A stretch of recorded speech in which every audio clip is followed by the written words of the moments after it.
Hey, what's up, everybody? It's Papa Bale, and welcome to the channel.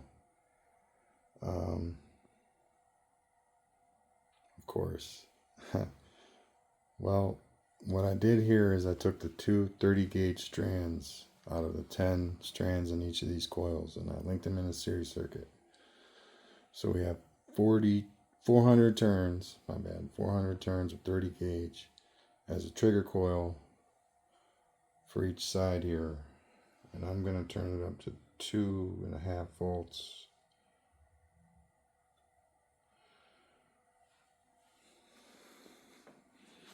Give it a little whip. Got a nice rich sound. It's not too high like a 32 plus. It's kind of, I like it.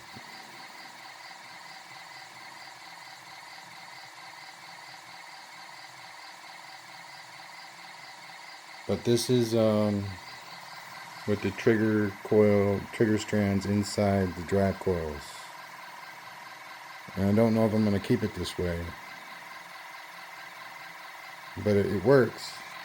It's really noisy, but it works.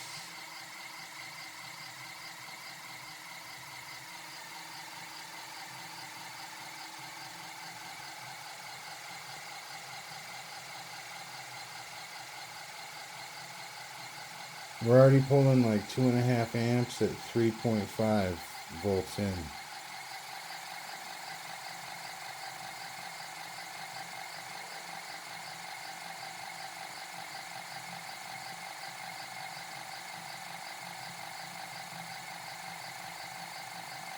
And that's a very low RPM. Yeah, I don't think I will keep it like that. I might throw those 30 gauges into the drive circuit as a series. So just one 30 gauge strand on the last two transistors.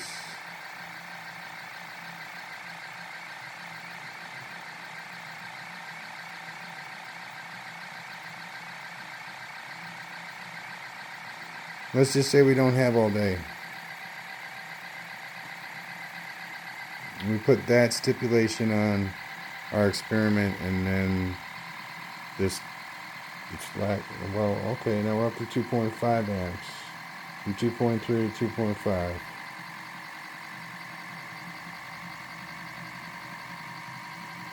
Oh, here we go.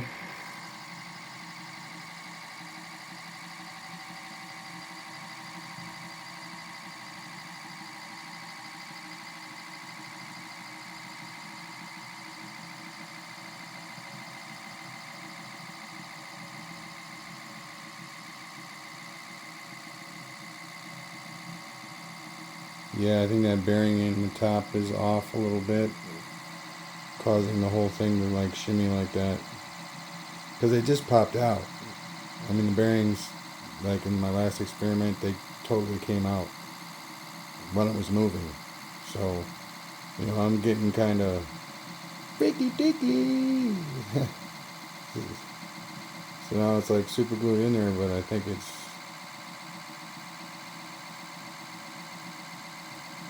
a little off, so I'm going to have to readjust it.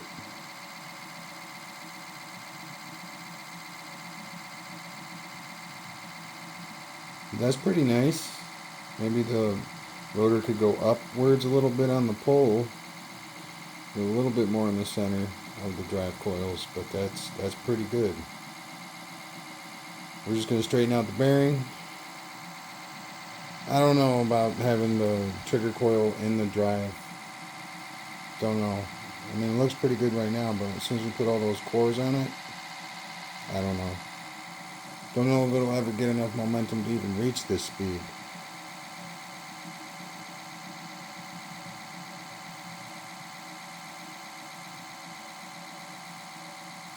Or to reach the speed it needs to overcome the load. But that's that.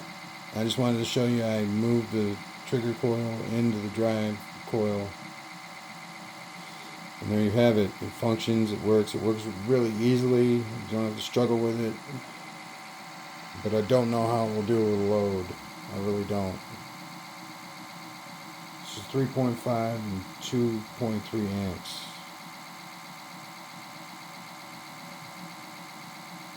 we'll have to see. All right, thank you very much, ladies and gentlemen. Peace out. Have a good day. Please subscribe. We're checking out all different kinds of stuff with the radio pulse motor, different kinds of coils, what the energy from, you can run it as a motor or a generator, and what the energy from the generator is good for doing. Till like 3 or 4 days ago, it was only good for lighting light bulbs. That's all it could do. And then I kind of made it into a transformer, and I stacked up copper on the generator side, and I got that pulse motor to run, to move, basically on this guy's generated power. So yeah, I call that a win. Haven't done it with the trigger coils inside, and then yes, it's way different. It's way different.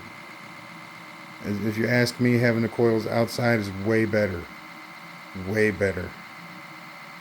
So what? You lose 2 spots on the rotor. Who cares? You can compensate for that by having a bigger coil, or there's lots of ways you can compensate for that. And I mean, it looks cool and everything, but once you put a load on this, it's gonna crack. It's gonna crack. My last one cracked. This one's gonna crack. They all crack because you put anything other than a light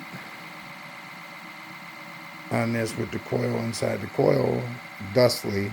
I'm not saying that can't change, and if I do something different or whatnot, because this is the first time I used 30 gauge for the trigger coil. That might be important.